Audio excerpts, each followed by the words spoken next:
Doutor Fábio, hoje nós viemos aqui falar especialmente da Covid-19. A gente tem visto aí o momento no estado de Minas Gerais, tá? Eu acho mais do que nunca é importante levar as pessoas o conhecimento que vocês têm, o cuidado que a pessoa precisa ter. A gente sabe que tem muita gente que precisa sair para trabalhar e tudo, então tem cuidados especiais.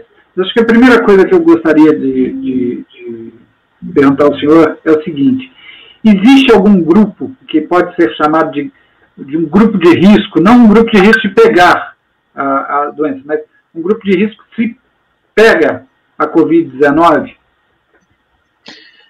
Aí, Rodrigo, a gente tem que falar de duas coisas, né? A gente tem que falar de grupo de risco especificamente, qual que é o conceito de grupo de risco, e falar de chance de pegar a doença, né? Vamos dizer assim, de se infectar. Então, quando a gente fala de grupo de risco, a gente fala daquelas pessoas que têm mais susceptibilidade, né, mais chance de pegar o vírus, e quando se pega o vírus, eles têm mais chance de ter complicações mais graves e mais chance de óbito também, né, de morrer por causa de complicações da doença.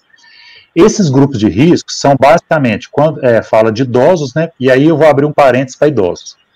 Quando a gente fala de grupo de risco idosos, a gente tem que lembrar o seguinte: no Brasil, idoso é considerado quem tem 60 anos ou mais.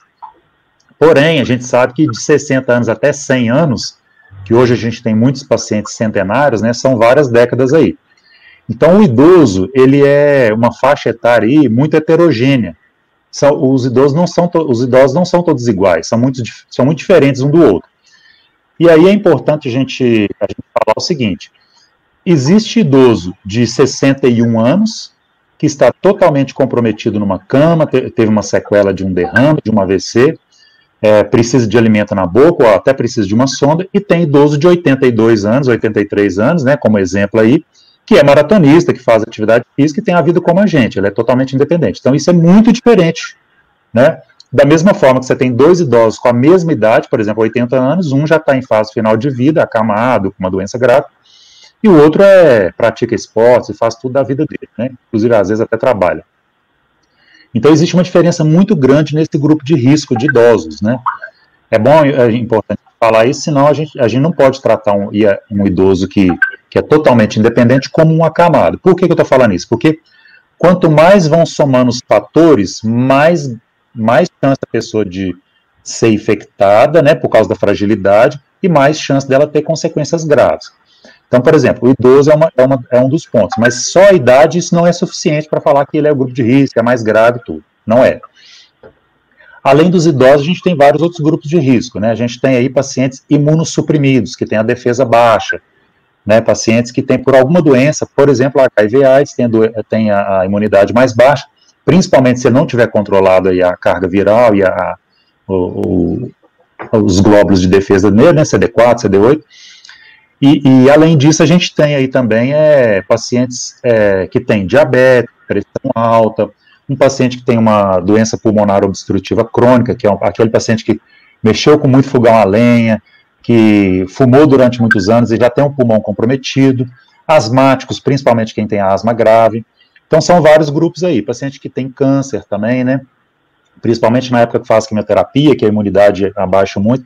Então nós temos esses vários, e quando vai somando uma coisa com a outra, né? Então, por exemplo, paciente muito idoso, que já é mais frágil, acamado, aí tem diabetes, aí tem pressão alta.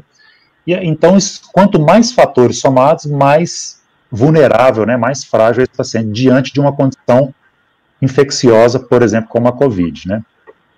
Agora, por outro lado, Rodrigo, é importante a gente falar também que isso é o grupo de risco mais susceptível para pegar, né, vamos dizer assim, para pegar a doença, para adquirir doença, somos todos nós, né, todos nós podemos pegar, em qualquer local que você trabalha, porque antes, né, no início da pandemia, a gente falava assim, grupo de risco, e aí a gente falava, essas pessoas têm mais chance de pegar. É claro que a transmissão da doença, existe uma história na transmissão da doença, né?